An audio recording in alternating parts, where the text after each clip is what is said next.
Hello! Kumusta kayong lahat?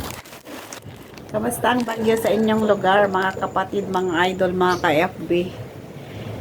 Ito ang ating halaman. Pinupagate ko ito noon, siguro 1 month ago.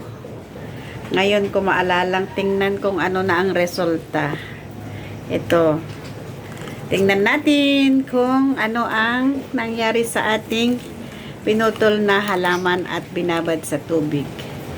Charang! Ayan, nag-ugat na. Oh, ang ganda ng kanyang ugat.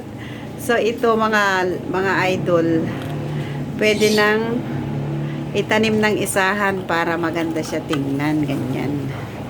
O, diba? Pang ano to? Pang indoor, pang outdoor, pwede lang.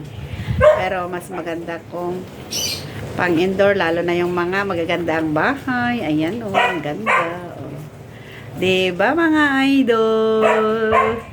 Thank you for watching. Ingat po tayong lahat sa bagyo.